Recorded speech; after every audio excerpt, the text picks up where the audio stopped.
It was an exciting April Fool's night for the CBL, so let's get started with the Bronze and the Mod Squad. Boone hit a 2, Brian hits a 3, Guy hits a 3, and Mr. Tim hooks up Jushan for the assist. Then Mr. Tim hits a 3, Mr. Mark sends one ahead to Samek, who puts it down, and Mingjo sings this great pass ahead to Jubone for the finish.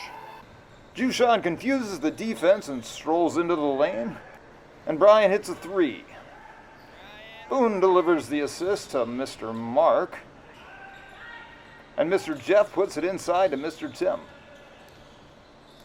Jubone gets the block, but that block goes right to Mr. Tim for the finish. It was a battle between the big man as Mr. Tim put his footwork to use. Let's put a cap on that because at the same time the Mellows and Heat were squaring off. Mr. Jason was a force to be reckoned with, putting back offensive rebounds. Hi, I'm Jeremy Seager, 3-time CBL champion, and I also hold the distinction of appearing on more posters than any other CBL player.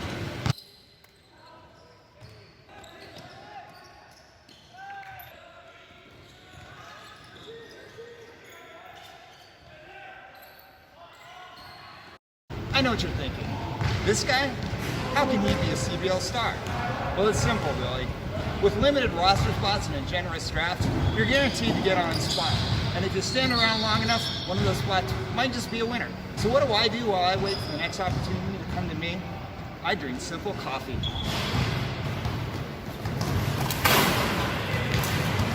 Simple coffee in the CBL. It's a slam dunk! Albert steps under the big man for the layup and then drives in for another. And top scorers T and Top also exchanged hoops. And Weimer gets a rebound and puts it back. Mr. Todd is comfortable with his mid-range jumper and Jeremiah nails the 3. And then another. But Top can knock those down too. Mr. Jason continues to be a threat inside and completes a 3-point play. Top drives and finds space. And Jeremiah gets the steal and the assist. Then Andy came alive and put those dance lessons to use. And then Andy sends this assist for the long 2 from Mr. Paul.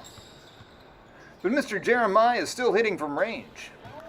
And with another 3 from T, it's a 1-point game.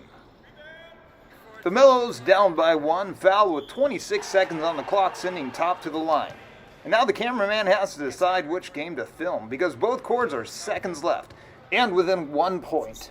Top hits his first free throw to put up the Heat by 2, and the Bronze are up by 1. Mod ball.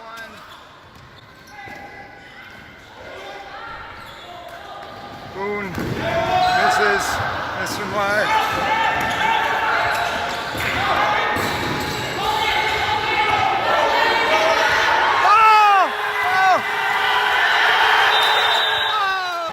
Now let's look at that one at a time. With the clock winding out, Mr. Jeremiah hits the 3 for the win. On the other court, Boone misses the layup.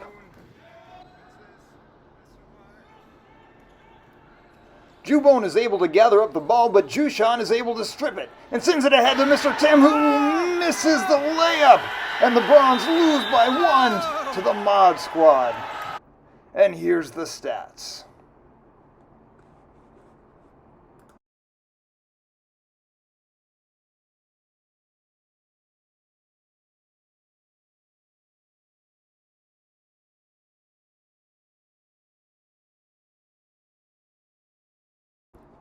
The 7 o'clock game was the Spurs and Rip City, where Nachoin connects with the driving Jiho.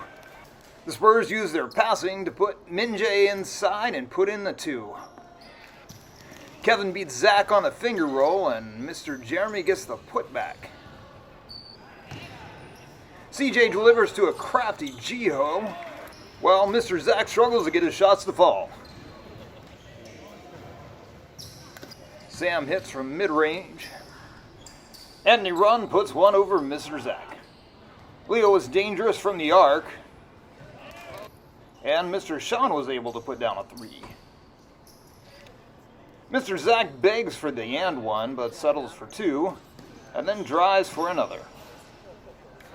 Jiho was dangerous with the mid-range, and Leo hits another 3. Mr. Zach, Mr. Sean with the drive. Mr. Zach sends this beautiful pass into Brave, who connects inside, put down the 2. And Mr. Jeremy makes a free throw. Must be lucky socks. Zach and Jeremy are baffled by this no call and lose sight of Kevin. Wait for the whistle, boys. And so, down by 2, the Spurs get one last chance, but with only 0.4 on the clock, there isn't enough time for the shot. And the Spurs fall to Rip City 41-43. And the Simple Coffee Player of the Week is Jason Weimer. And here's next week's matchups.